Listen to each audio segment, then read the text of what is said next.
Hey guys, I'm Kristen, the anxiety therapist, and today I'm going to be talking about mindfulness, which can be really helpful in managing symptoms of anxiety.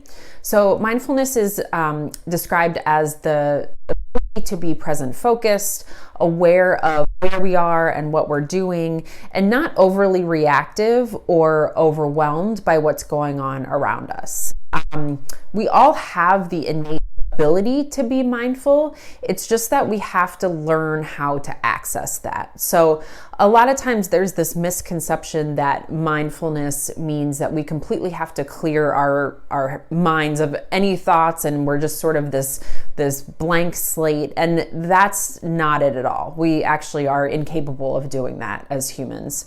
So really what it aims to do is that when our mind wanders or veers off from what's going on in the moment, is just to gently bring it back to the present. So a lot of times we're so fixated on what's going to happen in the future or what has happened in the past, and we don't have control over those things. The only thing we have control over is what is going on in this present moment, and that's why mindfulness is so important.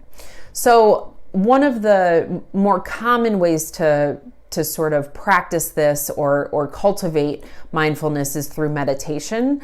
There are a lot of apps out there such as Headspace, Calm, Insight Timer. They have some free meditations, and then you can get a subscription so you have access to their full library. But you can also practice mindfulness, in other ways too. It doesn't have to be formal meditation. So what I often like to tell my clients to do is just to start by practicing while you're brushing your teeth each morning and each evening. So when you're brushing your teeth, just tune into your five senses.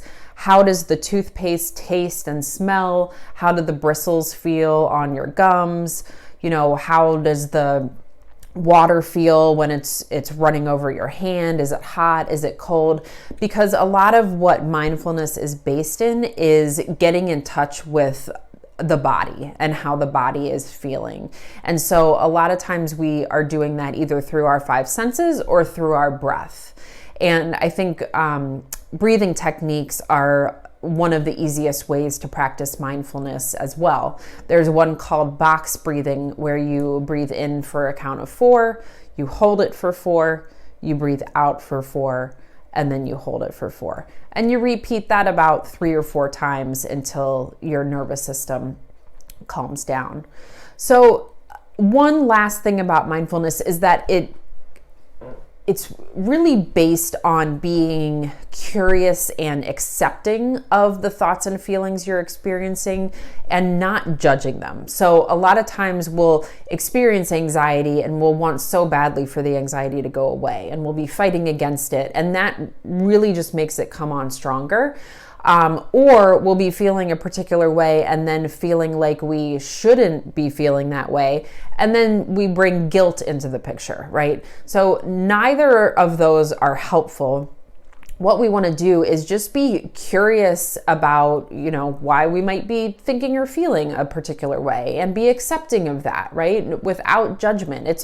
All feelings are valid, and all humans experience the same range of emotions. It's just that some people experience them more intensely than others. So when we practice that curiosity and acceptance, we're actually allowing the emotions to just kind of move through us a lot more quickly than they would if we try to fight them and sort of cling to them in a way that is not very mindful or involves a lot of judgment. So I would encourage everybody to just start practicing mindfulness on a daily basis. Start small, start with, 2 minutes a day, and then just work your way up. And if you're into meditation, those apps are great for having sort of a routine, more formal practice, but you can incorporate it into really any area of your life as well. Even when you're eating, you can practice mindfulness and just kind of tune into how the food tastes and smells and the textures in your mouth and things like that. So There's so much more to explore. If you have a greater interest in sort of how it is, how it affects our brain, there's a great Netflix special called The Mind Explained, Mindfulness. It's about 20 minutes, so I'd recommend checking that out. And I will have more information for you in future videos. Take care.